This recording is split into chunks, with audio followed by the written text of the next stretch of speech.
Borcher, el actual director de los museos de Brujas desde el año 2014, tiene una enorme trayectoria de trabajos que ha hecho desde los museos y también de investigación. Una de las primeras empresas importantes que hizo fue la exposición para la capital europea de la cultura, que fue Brujas en el año 2002, sobre Jan van Eyck y los pintores del sur, del que yo tuve la fortuna de estar en el comité científico. Ha hecho también una serie de exposiciones, muchas en Madrid, porque ha colaborado bastantes veces con el Museo Thyssen. Por ejemplo, ha realizado en 2005, tanto en Brujas como en Madrid y en Nueva York, los retratos de Memling. Algunos habrán podido tener ocasión de verlos en el Thyssen. También en Berna, en Brujas y en Viena, en el año 2008 y 2009, ha realizado la exposición de Carlos el Temerario. En el 2009 también en el Thyssen, las grisallas de Van Eyck. Y una exposición tan importante como la de Van Eyck al principio en 2002 fue la de 2010 en Brujas, de Van Eyck a Durero, que son las pinturas flamencas primitivas y la Europa central. También ha hecho la exposición de Memling en el 2014 en Roma. Especializado en primitivos flamencos, ha estudiado tanto las figuras de Van Eyck como de Memling y otros muchos. Una publicación de este año mismo es sobre el propio Bosco, una idea original de la editorial con otros autores, pero que en el caso del Bosco ha resultado magnífica. Se llama El Bosco al detalle, que incluso algunos habrán podido tener la oportunidad de ver. Van a tener la oportunidad de escuchar esta conferencia de Till Holger.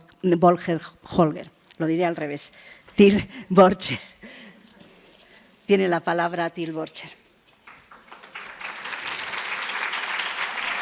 Vielen Dank, Pilar. Muchas gracias, Pilar, por esta introducción y esta invitación. Debo empezar por pedir disculpas. He entregado mi texto a la intérprete pocos minutos antes de iniciar esta conferencia. No lo ha podido preparar, pero esperemos que lo consigamos presentar. Y Hieronymus Bosch, también llamado como Jerome o John van Aken, pertenece a una familia de pintores de Aquisgrán. Su bisabuelo Thomas y su hermano Johan van Aken ya se habían establecido en 1400 en la ciudad de Nijmegen. El abuelo Jan van Aken se había mudado a 's-Hertogenbosch en 1426 y fundó un taller allí. 4 hijos se formaron a su vez como pintores, entre otros Anthonis van Aken. Anthonis, conjuntamente con sus hermanos, llevó un taller en el que también el Bosco aprendió su oficio. Sin embargo, después, en 1463, este taller fue víctima de un incendio. Sin embargo, después fue reconstruido por Anthonis van Aken. Hieronymus, el cuarto de 5 hijos, vivió el gran fuego de 1463 y es posible que parte de los incendios en sus obras se remonten a esta experiencia en su juventud. Hieronymus Bosch se menciona por primera vez en 1474 cuando en torno a una serie de transacciones financieras dentro de su familia. En 1480-81, a partir de entonces, en los documentos titulado Schilder, Malder, Pictor, él recibió su herencia, se independizó, se casó. Su mujer, Aleid, era la única heredera de una familia adinerada. Probablemente Bosch mantuvo contactos con el taller de su familia, pero no es del todo seguro. Después de la muerte del padre, pues este taller había pasado a su hermano mayor, pintor, a su vez. Y también trabajaba allí el segundo hijo de la familia, Jan. Mientras el resto de los miembros de la familia en los documentos figuran como deudores. En el caso de Bosch y de su mujer se reflejan ingresos. El matrimonio, nada más casarse, vendió algunas propiedades de la dote y de esta manera pues pudo establecerse con un taller y un hogar común y una serie de criados y de servicio. El pintor de esta manera se pudo establecer y se convirtió en uno de los ciudadanos más ricos del municipio. Encaja con esta posición social del Bosco, que no siguió siendo por mucho tiempo miembro simple de la cofradía de Nuestra Señora de Sant-Hertogenbosch. Un año después de afiliarse, en 1488, recibió el honor de convertirse en miembro destacado. En 1489, Jerome, el pintor, fue aceptado como miembro de pleno derecho de la cofradía, un honor que por regla general se reservaba a teólogos y sacerdotes. Después de 1489, Bosch realizó 2 retablos para la cofradía con representaciones de Juan el Bautista y Juan el Evangelista, por encargo de 1478 del escultor de Utrecht, Adriaan van Wezel. Por regla general, las dos obras se asocian. Uno se encuentra en Berlín y la otra obra en Madrid, en el Museo Lázaro Galdiano. Después el Bosco creó el retablo de la creación del mundo y un retablo con 4 escenas de la vida de Judith y de Esther que se han perdido. Aparte de encargos por parte de la Iglesia, parece ser que el pintor recibía bastantes encargos por parte de los ciudadanos de la ciudad. También recibía encargos de la nobleza. Por ejemplo, Enrique de Nassau es el que probablemente le encargara el Jardín de las Delicias. Y también el cardenal Luigi d'Aragona en 1517. Porque Luigi d'Aragona, el secretario privado, pues en sus diarios hablaba de pinturas con representaciones exóticas en los que se representaba pues el mar, el cielo, el bosque, paisajes y muchas cosas que salen de conchas, grullas y sus excrementos, mujeres, hombres, blancos y negros, en las más diversas actividades.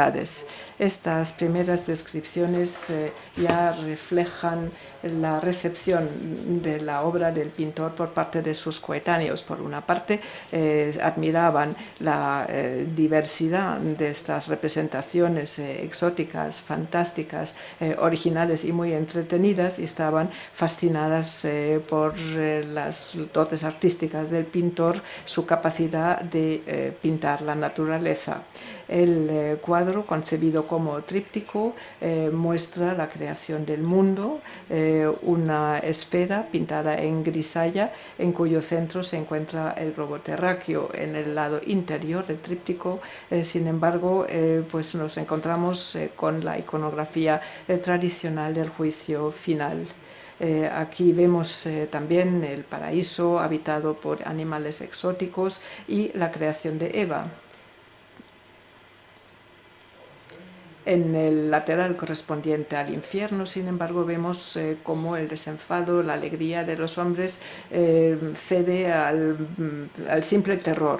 Monstruos, animales violan hombres y mujeres, instrumentos musicales se convierten en herramientas de tortura, el apocalipsis, el fuego, la destrucción de los testimonios de la civilización.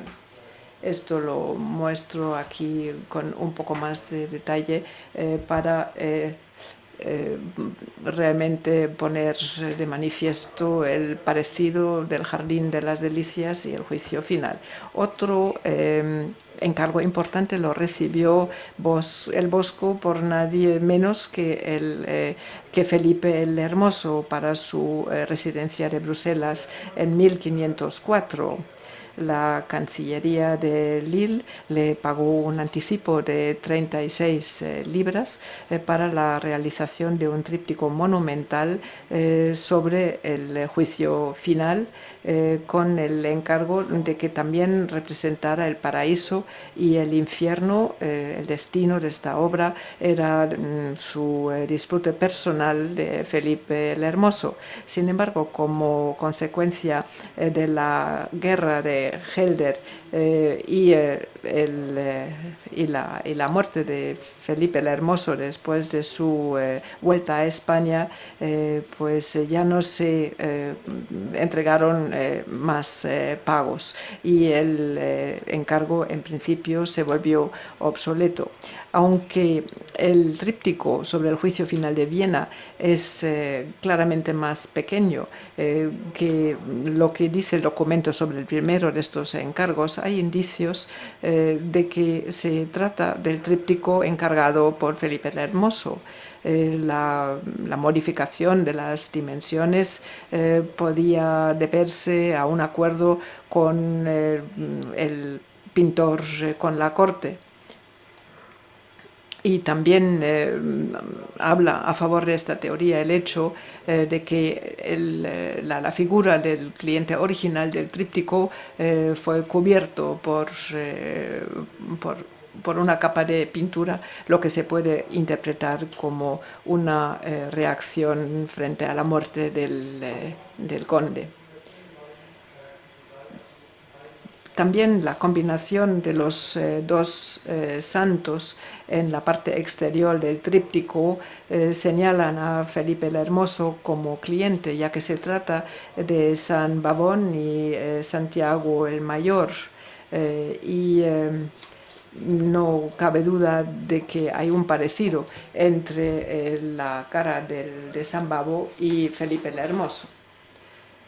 Probablemente poco después de la muerte del conde, el tríptico pasara a manos de su hermana Margareta de Austria, que se encargaba de las tareas de gobierno en los Países Bajos.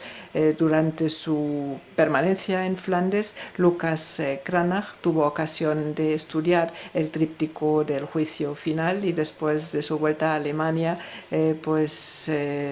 hizo una copia con las mismas medidas que el original.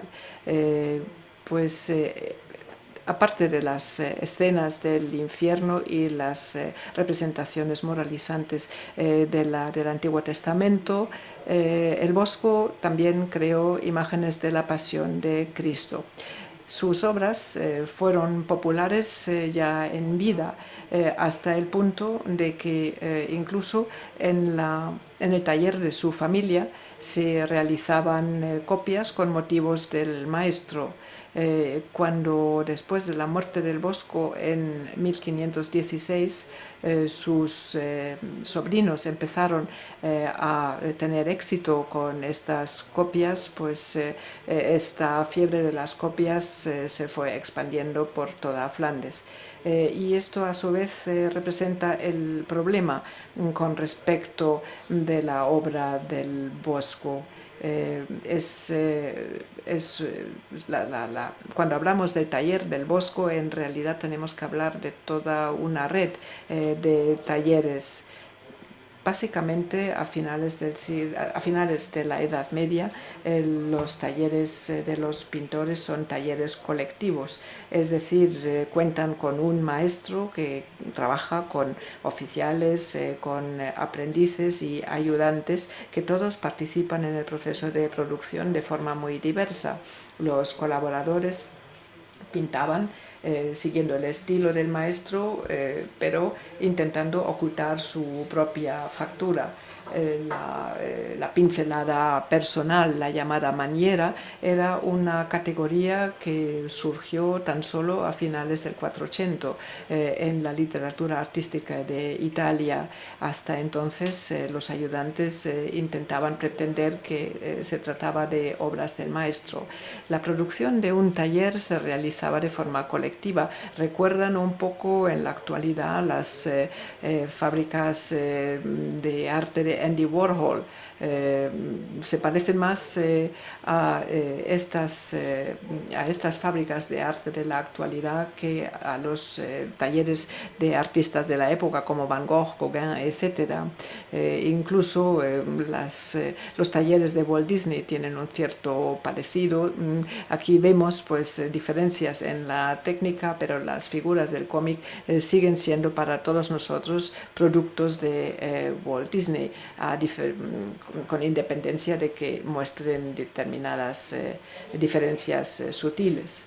En el caso de Bosch, la relación con esta tradición gremial de los talleres de pintura se ve con más claridad en sus dibujos. Y aquí estos pequeños o estos estudios de retratos lo muestran, una realización muy minuciosa con lápiz de plata, muy de moda en la época en torno a 1450. Gran parte de los dibujos adscritos al Bosco, entre los que sin duda se encuentran obras de los colaboradores de su taller, pues por regla general son bocetos que parecen muy espontáneos, con motivos más o menos curiosos, de una realización mucho más espontánea que los retratos que vimos antes. Sin embargo, este hombre árbol forma parte de las hojas del Bosco realizadas con gran riqueza de detalles. Hay una copia en Van Eyck, pero se ve la diferencia en la técnica. Aquí se está intentando imitar el efecto del lápiz de plata. Bueno, una vez explicado el contexto en el que se produjo la producción del Bosco, quisiera hablar ahora de los acentos conceptuales de su arte, porque como ningún otro pintor de retablos de su generación, en sus obras el Bosco se anticipó a las expectativas legítimas de los observadores coetáneos para después justamente no cumplir con ellas. Él decepciona estas expectativas o las supera mediante el conocido recurso de estilo de la sustentio o sorpresa, lo que está en la base de la innovación de su obra.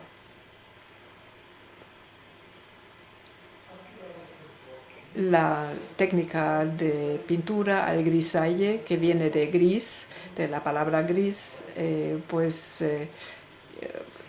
es una técnica con la que se realizaban las representaciones monocromáticas características del siglo XIV, en las que se renunciaba al color y en su lugar se trabajaba con toda una gama de matices de blanco y negro.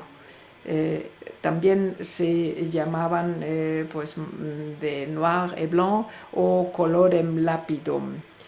Sin duda había motivos prácticos, porque no hacían falta los pigmentos de color costosos, pues las grisallas se podían producir a un precio relativamente ventajoso, pero el éxito de este arte monocromático sin duda no solo se debió a este hecho, sino en la corte de Borgoña se trataba de una técnica muy apreciada, también por ejemplo para la ilustración monocromática de libros, como vemos en este ejemplo.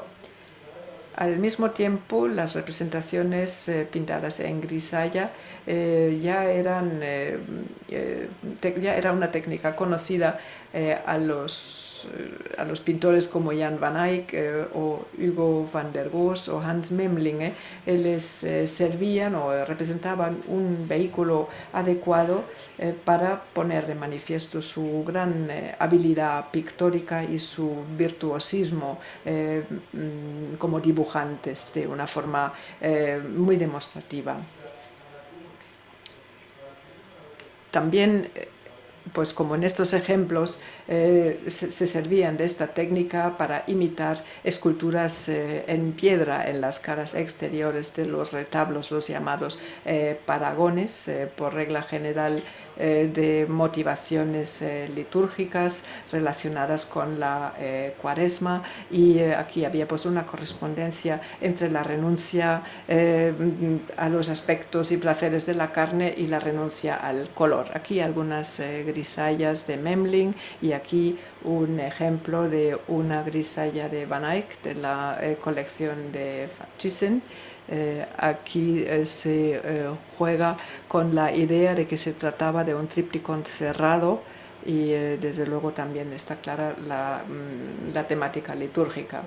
También en las representaciones en grisalla del Bosco se encuentran, pues también ellas se encuentran en las partes exteriores de los trípticos, pero al margen del contexto religioso, las grisallas del Bosco tan solo se entienden remontándonos a las tradiciones de la pintura de retablos primitivos flamencos de Van Eyck y de Rogier van der Weyden, porque las grisallas del Bosco rompen con las convenciones de este género, ya no celebran tan solo el ilusionismo mediante unas esculturas, unas pretendidas esculturas en el medio de la pintura, sino también decepcionan a los que se esperan una experiencia tradicional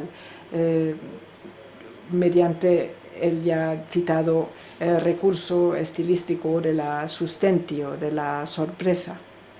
Cuando, por ejemplo, en lugar de una anunciación, pasa a relatar la creación del mundo o todo el relato de la pasión.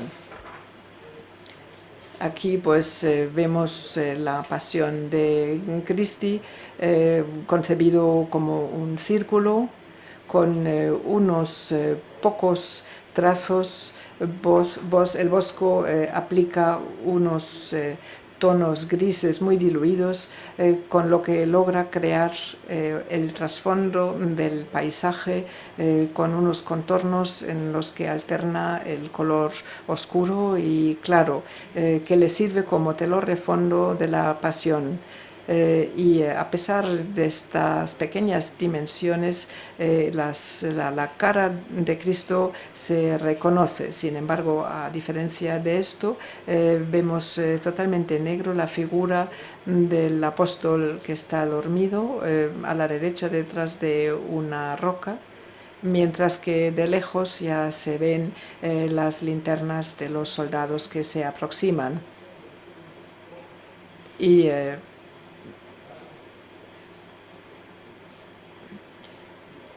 pues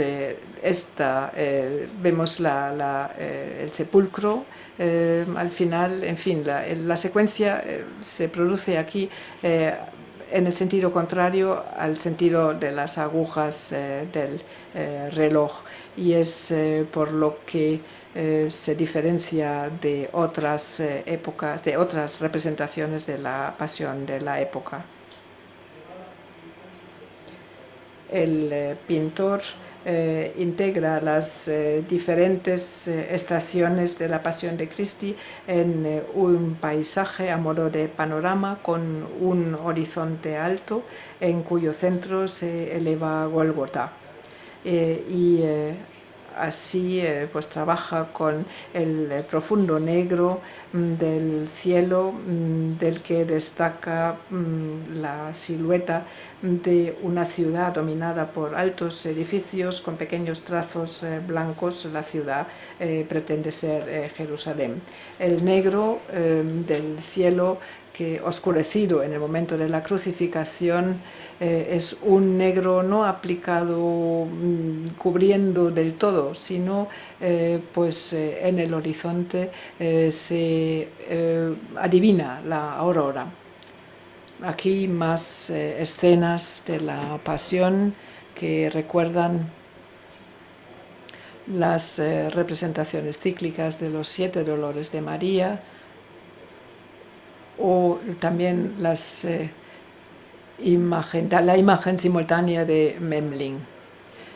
En el estado cerrado, el tríptico del Bosco muestra la adoración de los reyes y en la misa gregoriana.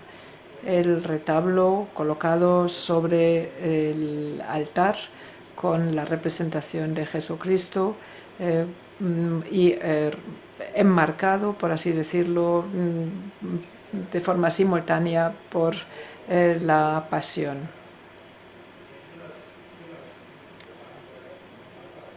Esto recuerda más la montaña del Calvario, y aquí pues una escena de la pasión de nuevo.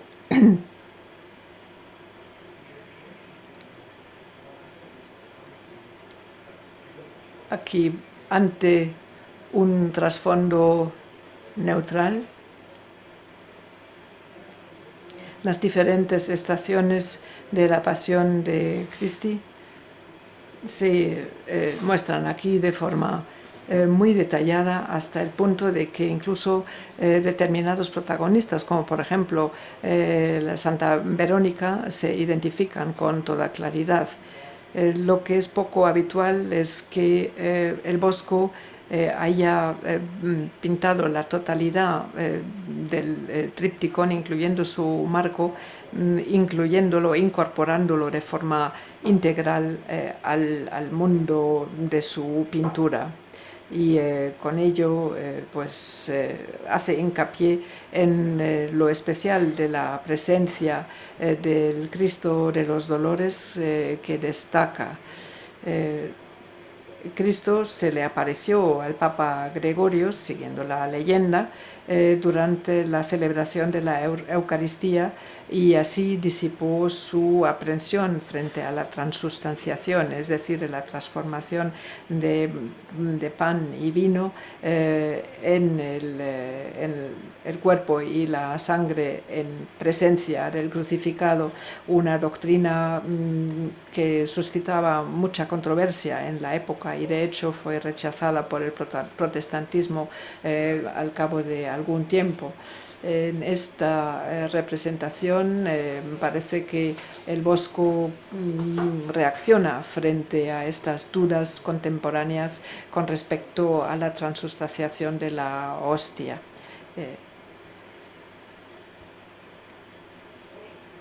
El Bosco es un maestro en el diseño de grisallas y es capaz de expresar un sinfín de matices. Este virtuosismo artístico, sin embargo, no es un fin en sí mismo, sino el Bosco matiza con la intención de crear diferentes niveles de realidad en la composición. Así, por ejemplo, el retablo en sí es de un color más claro que la representación de la Pasión, mientras que las figuras de los ángeles cobran un carácter plástico. Luego las escenas más oscuras de la Pasión también cobran ese carácter de esculturas. Aquí tenemos otra grisalla que encontramos en el lado posterior del tríptico de Brujas. Se trata de una coronación de espinas. Aquí se trata de una grisalla en una hornacina y que de esta manera pues cobra un carácter de epitafio.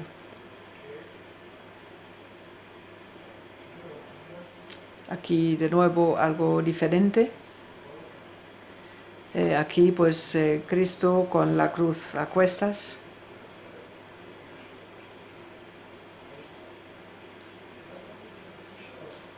Se trata de los espectadores de la crucificación que bordean la subida a Gólgota, y el bosco pues no rompe con las costumbres de la época, en el sentido de que las figuras que bordean el camino no llevan la vestimenta de la época. Tampoco se ve con claridad si se trata de un hombre o una mujer. Una ambivalencia que se incrementa por el hecho de que la figura se parece a la del Santo Cristóforo. También la manzana en la mano del niño recuerda la necesidad de redención de la humanidad que finalmente se cumple a través de la muerte de Cristo en la cruz. El lado exterior del tríptico con la tentación de San Antonio y con la captura y Cristo portando la cruz representa dos escenas de la pasión de Cristo con mucho detalle y y centrándose mucho en ciertas anécdotas. Así, por ejemplo, la detención se relata con todo lujo de detalles. Aquí, por ejemplo, vemos a Pedro que agarra al criado y se dispone a darle un golpe con el sable. El Evangelio cuenta que el apóstol le cortó la oreja y que luego le fue devuelta, fue curada. Aquí de nuevo el juego de la luminosidad dentro de la gama de tonos de grises.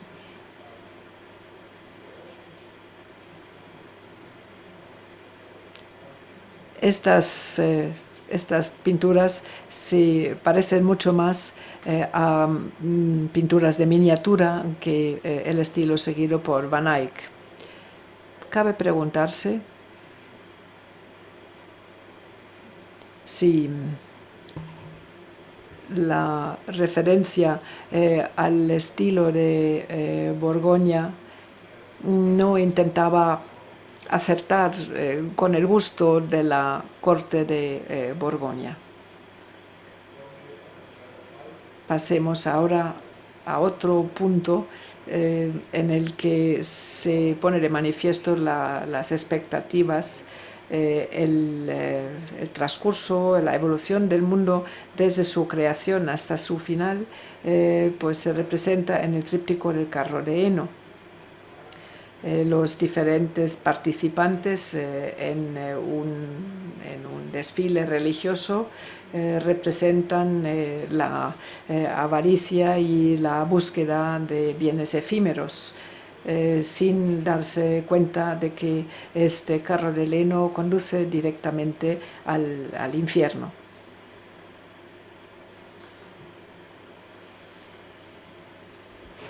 El tríptico da fe de un talento notable para el relato. Al igual que el paisaje, que es el mismo en las tres alas, también el relato es uno solo. A la izquierda se ve la caída del ángel, así como el pecado original y la expulsión del paraíso, la huida de la primera pareja de humanos en el centro, luego la procesión que sigue al carro de heno, cuando el heno sobre este carro se corresponde con un viejo dicho neerlandés, tener dinero como heno, es decir, indica propiedades materiales. Este carro, sin embargo, es tirado, o sea, tiran del carro terribles monstruos animales que se acercan a la puerta, al infierno, tal y como se ve en el lateral izquierdo. Allí el pintor muestra qué es lo que espera a aquellos que solo siguen al dinero y que se niegan a reflexionar y a la penitencia. En el propio carro de heno, un hombre y una mujer están cantando acompañados de un laúd.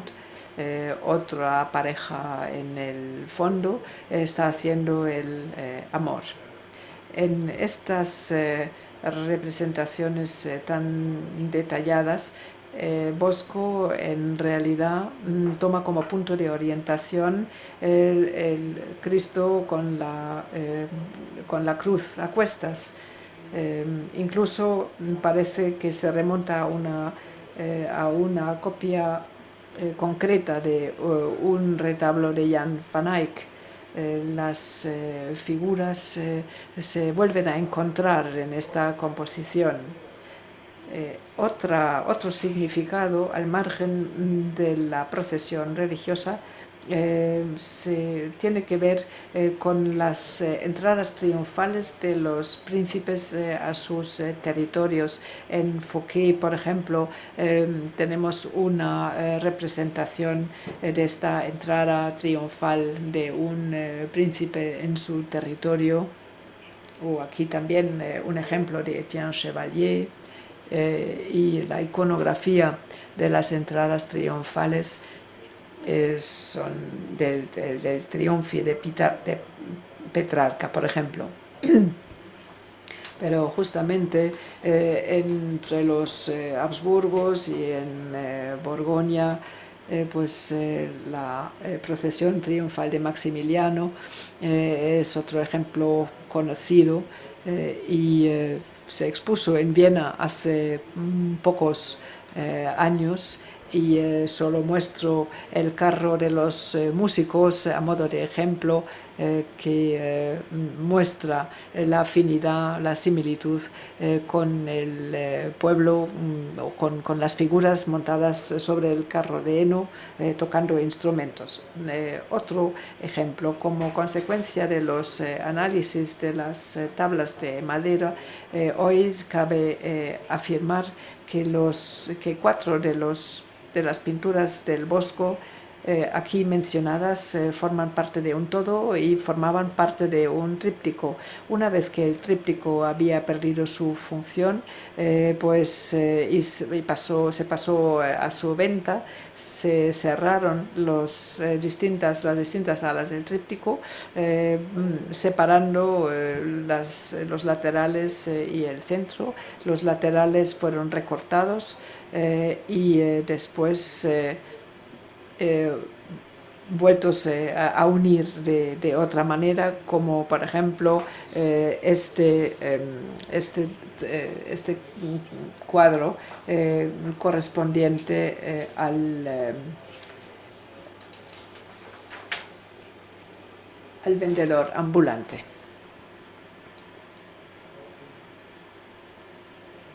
En el lateral derecho del tríptico perdido, Bosch muestra una alegoría del pecado mortal de la avaricia.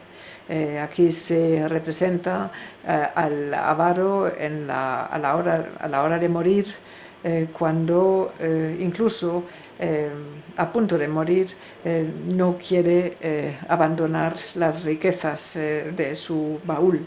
Y todo ello mientras la muerte entra en su habitación para llevarlo al infierno, donde ya se ven a los demonios esperándole. Y aquí muestro una ilustración de un texto de San Agustino que también se ocupa del momento de la muerte.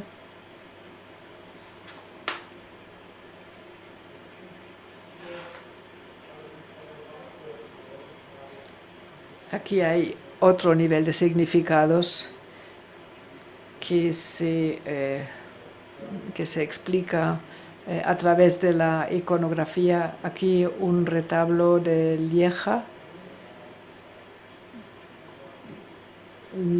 donde recuerdo que en una obra de Van Eyck también tenemos esta escena de un nacimiento, es decir, por una parte las escenas de la muerte y las escenas del nacimiento, que en cuanto a su disposición y iconografía se parecen entre sí, y ello no es casualidad. Cabe mencionar que la representación de la muerte del avaro opera dentro de la misma tradición para darle también un cierto toque irónico.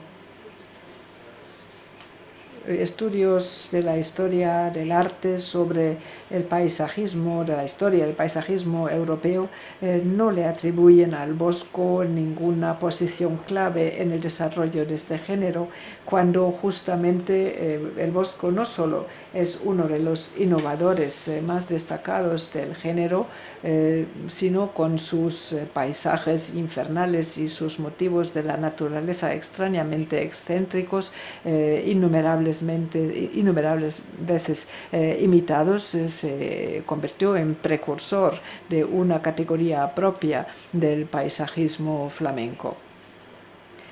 Aquí, por ejemplo, una escena de Jan van Dyck, que desde luego también recuerda al Bosco. Con sus obras, el Bosco está en el umbral de un desarrollo que convertiría el paisajismo de Flandes en un género propio.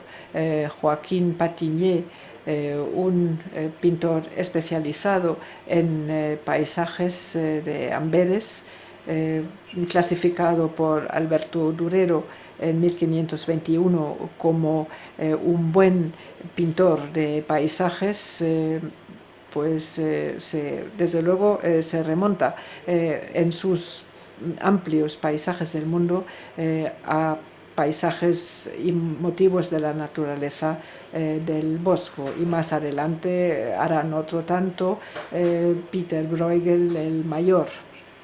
Es decir, se puede afirmar que el Bosco sí que jugó un papel decisivo en el nacimiento del paisajismo flamenco. También los gráficos de Durero jugaron sin duda un papel a la hora de entender las muchas posibilidades que el paisajismo ofrece. Aquí algunos ejemplos que muestran paisajes que van mucho más allá de lo que se está habituado a ver al contemplar un paisaje. La contribución del Bosco consta de dos partes. Por una parte, con su perspectiva de pájaro en sus espacios naturales, es un precursor inmediato de los grandes paisajes del mundo a modo de panorama, sobre todo de Patigné en Amberes. Pero la grisalla y, por ejemplo, esta creación del mundo, o también el Jardín de las Delicias, en sí ya representan un paisaje del mundo avant la lettre. Por otra parte, la pintura del Bosco también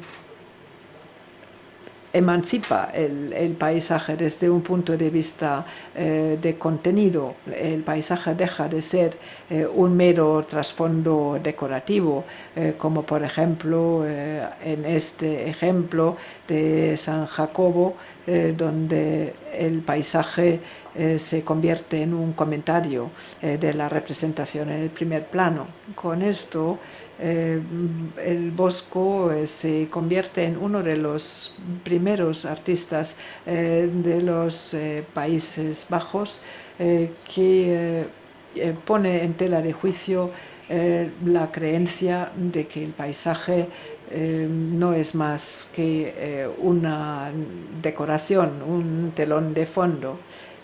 El significado verdadero de este paso que da el Bosco tan solo se comprende al estudiar la obra de Bruegel.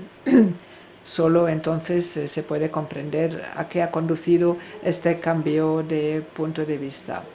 Las altas líneas de horizonte de los paisajes descritos desde la perspectiva de pájaro caracterizan la pintura del Bosco. Aquí los detalles del paisaje se construyen de una forma especialmente compleja, con una sensibilidad extraordinaria de efectos de ambiente.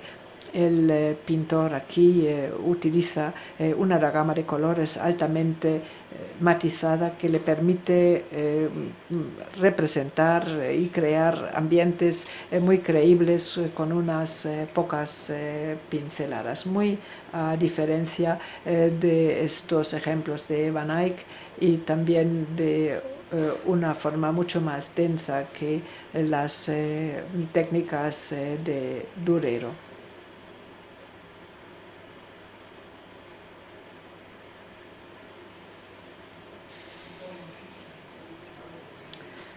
Los filósofos griegos tuvieron la idea de que todo el universo se había formado de una única materia original, materializándose posteriormente en diferentes estados.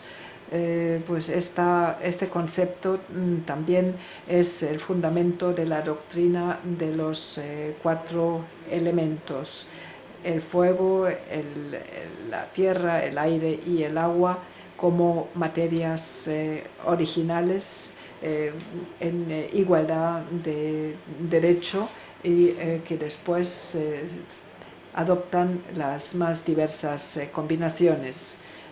Ya Platón y Aristóteles en la antigüedad atribuyeron una divinidad y características específicas a cada uno de estos elementos originales, un concepto que después fue recogido también por el imaginario cristiano en la antigüedad y en la Edad Media, en el sentido de que el cielo y el aire era el lugar de los afortunados, el fuego y el infierno, en cambio, la sede del diablo y de los condenados. Pues aquí esa doctrina de los 4 elementos también se encuentra en los escritos de Galeno y Paracelso, pero las representaciones de los 4 elementos en la obra del Bosco desde luego tienen una gran importancia. Ya las catástrofes de la naturaleza del Antiguo Testamento le motivan, como por ejemplo el diluvio, la destrucción de Sodoma y Gomorra como un castigo divino. Es decir, desde siempre las catástrofes naturales, las epidemias, etcétera, se consideraban como castigos de Dios, consecuencia del pecado de los humanos. Pues el Bosco se inspiró en este tipo de relatos y también inspirándose en obras previas con esta temática, pues también en el Bosco pues las señales del cielo Las catástrofes también en su obra indican el final del mundo y la proximidad del imperio del diablo. Pues esta obra del árbol de los dragones, por ejemplo, es un ejemplo. También el elefante.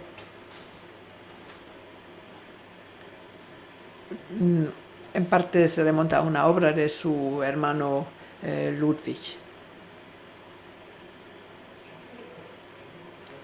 La idea del cielo y la tierra en los retablos del Bosco eran característicos más allá de los Países Bajos y siguen siendo vigentes hasta nuestros días.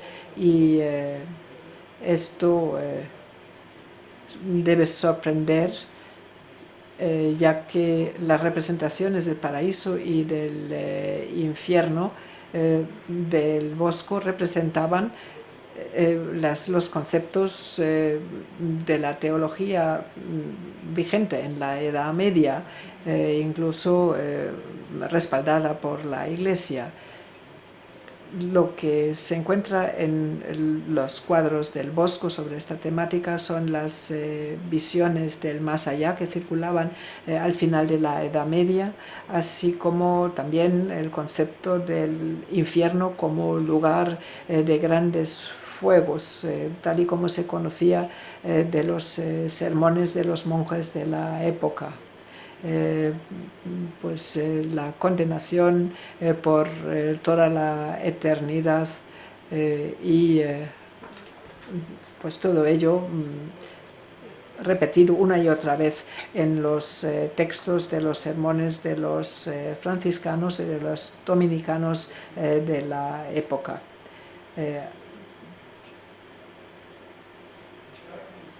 Lo que es decisivo es que el Bosco, en sus representaciones del juicio final, abandona la división en cielo, tierra y infierno y en su lugar interpreta la tierra como una especie de pre-infierno en el que la humanidad se entrega a la lujuria y en el que el diablo ya se convierte en emperador. Si él con esto quería crear si con esto quería crear un impacto y quería chocar con la moral imperante, o si quería que sus obras se interpretaran como moralizantes pero en tono irónico, es algo que ya no podemos afirmar con seguridad. Para terminar, pues quisiera mencionar otro aspecto. El Bosco pues, nos muestra figuras antropomorfas, en parte ser humano, en parte animal, o compuestos de varias especies de animales y después adquieren ciertos rasgos humanos. Aunque muchas veces el Bosco es clasificado como el inventor de escenas conocidas como diablerías, sus quimeras se deben interpretar basándose en la tradición pictórica de la Edad Media, porque estos seres híbridos, estos monstruos, estas figuras alegóricas ya se encuentran en los capiteles de iglesias románicas para proteger frente a los demonios o para proteger frente al mal, al igual que figuras aterradoras en fuentes de catedrales góticas. Se encuentran también, por ejemplo, en representaciones de estos animales exóticos que se encuentran ya en crónicas del mundo de finales de la Edad Media o principios de la era moderna. Además, estas quimeras eran parte de la heráldica, se encuentran en numerosos escudos de la nobleza, así como insignias heráldicas. Lo que era especialmente importante en la obra del Bosco eran los manuscritos adornados, las llamadas drolerías. Al borde de los manuscritos es donde se encontraban y muchas veces pues eran comentarios con rasgos grotescos ilustrando los textos en cuestión. Los ilustradores de libros aquí muchas veces representaban animales vestidos de seres humanos, con lo que creaban un efecto cómico, pero también abundaban los seres híbridos, monstruos, partes de cuerpos que se convertían en instrumentos musicales, etc. Desde el siglo XIV, estos manuscritos ricamente decorados con estas llamadas drolerías en parte bastante entretenidas, formaban parte de los objetos de estatus de la nobleza, al margen de tapicerías y joyas.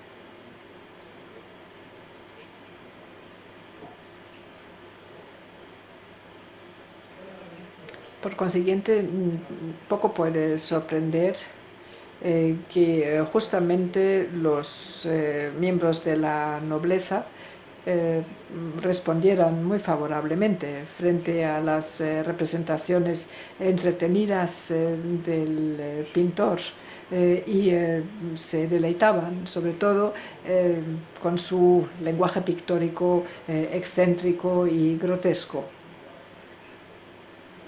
El pintor, sin duda, no creó estos seres híbridos simplemente para presentarse como un virtuoso con una fantasía desbordante, porque él también tenía el orgullo de ser capaz de representar la naturaleza de forma muy fiel con los recursos de la naturaleza. Pero él quiere dar un paso más. Él quiere convertirse en un artífice cuyas obras son capaces de trascender la realidad. Y quizás haya que interpretar la figura a la derecha de este cuadro en este sentido. Es una figura diabólica, una figura siniestra, medio ser humano, medio animal, que se dispone a borrar la firma del artista. Y esto quizás nos puede llevar a otro nivel de significados de la obra del Bosco, a saber, el del entretenimiento excéntrico. Muchas gracias por su atención.